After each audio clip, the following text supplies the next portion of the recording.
Social media को लगातार control करने की कोशिश जारी है। किसान आंदोलन में जो लोग उस किसान आंदोलन की खबरें शेयर कर रहे हैं उनके ट्विटर हैंडल सस्पेंड किए जा रहे हैं। वहीं ईवीएम को लेकर अगर आप कोई खबर चलाते हैं तो यूट्यूब जो है वो उस वीडियो को डीमोनेटाइज कर देता है, मतलब आपके पेट पर लात मारा जा रहा है, आर्थिक रूप से आपको कंगाल किया जा रहा है ताकि आप सोशल मीडिया चला ही ना सके। एक तो पहले ही रीच घटा दी जाती है, तो सोचिए किस तरह से सोशल मीडिया को कंट्रोल किया जा रहा है। वहीं ईवीएम को लेकर एक बड़ी अपडेट है। दिल्ली में भले ही जंतर मंतर पर प्रोटेस्ट की अनुमति नहीं है, लेकिन बामन मेश्राम, डॉक्टर उदित राज, महमूद पराचा ने ऐलान किया है कि कल वो ईवीएम को लेकर एक मार्च करेंगे जंतर मंतर और कनॉट प्लेस, जो सेंट्रल दिल्ली है, संसद भवन के आसपास। तो ये सबसे बड़ी अपडेट है। वहीं अरविंद केजरीवाल ने कहा है कि 370 सीटें बीजेपी ईवीएम के बदौलत लाएगी। खुलेआम कह रहे हैं हम तो 370 सीट लड़ रहे, जीत रहे हैं 370। कहने का मतलब यह है इस देश के 140 करोड़ लोगों की जरूरत नहीं है। वो कह रहे हैं तुम जाओ भाड़ में, 140 करोड़ लोग गए तेल लेने, हमें तुम्हारी जरूरत नहीं है और ना तुम्हारा वोट चाहिए, घर बैठना। 370 सीट हमारे पास मशीन है, मशीन से 370 सीटें आ रही हैं हमारी। नमस्कार, मैं शंभू कुमार सिंह और आप देख रहे हैं नेशनल दस्तक। ईवीएम को लेकर लगातार मामला बढ़ता जा रहा है, लेकिन सरकार और चुनाव आयोग लगातार ईवीएम को लेकर ईवीएम की चर्चा के लिए भी तैयार नहीं है। पहले तो लोकसभा में आप ईवीएम बोल नहीं सकते थे। एक बार मुझे याद है बीएसपी के सांसद हैं, उन्होंने किस तरह से ईवीएम जब बोला था तो स्पीकर भड़क गए थे। उसके बाद दिग्विजय सिंह ने राज्यसभा में ईवीएम को लेकर एक लंबा स्पीच दिया और उन्होंने आरोप लगाया कि 4 बड़े पदों पर लोग बैठे हैं वो बीजेपी के नेता हैं। चंडीगढ़ का मामला आप देख चुके हैं, बीजेपी की साख को बट्टा लगा है, बीजेपी भरोसेमंद नहीं रही है। जब एक चंडीगढ़ के मेयर के चुनाव जीतने में इस तरह की गड़बड़ियां हो सकती है, जिसको सुप्रीम कोर्ट ने भी माना है और रद्द कर दिया चुनाव, तो आप सोचिए ईवीएम को लेकर क्या होगा। लेकिन शिकंजा लगातार कसता जा रहा है। ईवीएम को लेकर आप जैसे ही कोई खबर लगाते हैं, अपडेट देते हैं, तो 5 पन्ने का ढड्ढर जो है चुनाव आयोग का एक्सप्लेनेशन यूट्यूब पर आ जाता है। आप सोचिए कितनी बारीक नजरें रखे जा रही है। वहीं दुनिया के किसी भी देश में ईवीएम से चुनाव नहीं हो रहा है।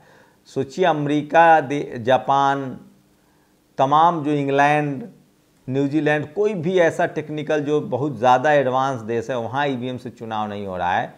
यहाँ चुनाव आयोग की दिलचस्पी क्यों है, ये सबसे बड़ा सवाल है। वहीं दूसरी सबसे बड़ा सवाल है कि खुद सुप्रीम कोर्ट ने कहा है कि चुनाव ईवीएम जो है वो ट्रस्टवर्दी नहीं है, वीवीपैट लगाइए। जब वीवीपैट लग गया तो उसका इस्तेमाल भी हो। लोग कह रहे हैं कि हमें वीवीपैट की पर्ची मिले और हम उसको बक्सा में डालें और गिनती वीवीपैट की हो। लेकिन चलिए, पाकिस्तान में चुनाव हुआ था 8 फरवरी को गिनती हुई है बैलेट पेपर से। वहाँ एक अधिकारी ने बताया कि किस तरह से हमें सुप्रीम कोर्ट, चुनाव आयोग के दबाव में सब मिले हुए हैं और हमने जीते हुए उम्मीदवार को हरा दिया, जबकि पोस्टल बैलेट से गिनती हो रही थी। बाद में उसकी गिरफ्तारी हो गई। तो भारत में कम से कम इस तरह की कोशिश नहीं है, लेकिन भारत में कोई अधिकारी तो नहीं बोल रहा है, लेकिन बहुत सारे लोग बता रहे हैं कि ईवीएम को लेकर भरोसेमंद नहीं है।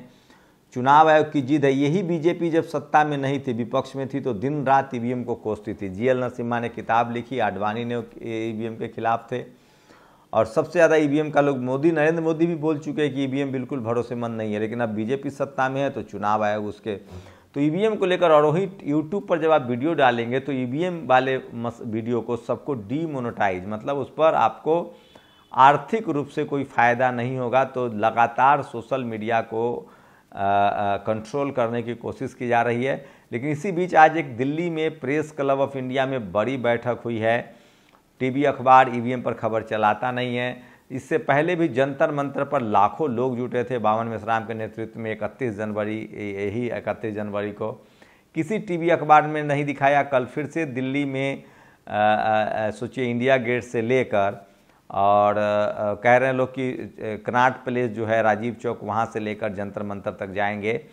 तो सवाल है कि चुनाव आयोग तो चंडीगढ़ पर भी नहीं बोल रहा था। चंडीगढ़ में जो सब कुछ कैमरे के सामने था, चुनाव आयोग की जिम्मेदारी थी वहाँ चुनाव कराना। चुनाव आयोग के अधिकारी 2 बार बीमार पड़ते हैं, उसके बाद रिटर्निंग ऑफिसर बीजेपी के नेता को बना दिया जाता है। बीजेपी के नेता ने 8 वोट गिरे हुए रद्द कर दिए। उस वोट को कैमरे में कैद हुआ, वो सुप्रीम कोर्ट गया मामला। सुप्रीम कोर्ट ने पहले फटकारा, चुनाव आयोग तब भी चुप रहा। उसके बाद जब सुप्रीम कोर्ट ने अब चुनाव नहीं रद्द किया, नतीजे रद्द कर दिए। जिसको जिताया गया था उसको हराया, जिनके वोट रद्द हुए थे उनको जिताया। तो सवाल है कि चुनाव आयोग की विश्वसनीयता अभी खतरे में है और चुनाव आयोग क्या सरकार के इशारे पर काम कर रही है, ये सबसे बड़ा सवाल है।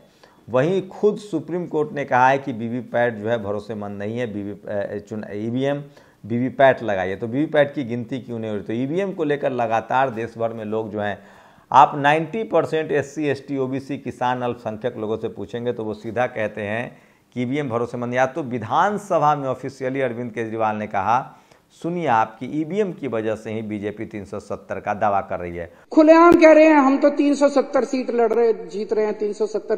कहने का मतलब यह है इस देश के 140 करोड़ लोगों की जरूरत नहीं है। वो कह रहे हैं तुम जाओ भाड़ में। 140 करोड़ लोग गए तेल लेने, हमें तुम्हारी जरूरत नहीं है और ना तुम्हारा वोट चाहिए, घर बैठना। 370 सीट हमारे पास मशीन है, मशीन से 370 सीटें आ रही हैं हमारी। वहीं तमाम जो बहुजन समाज के लोग हैं, चाहे बावन मिश्राम हो, भानु प्रताप हो, महमूद पराचा हो, ये सब लोग ईवीएम पर सवाल उठा रहे हैं। मायावती शुरू से ईवीएम पर सवाल उठाती रही हैं। अखिलेश यादव भी गाहे बगाहे ईवीएम पर बोलते रहे हैं। अरविंद केजरीवाल ने भी ईवीएम पर अब दिल्ली विधानसभा में कहा है।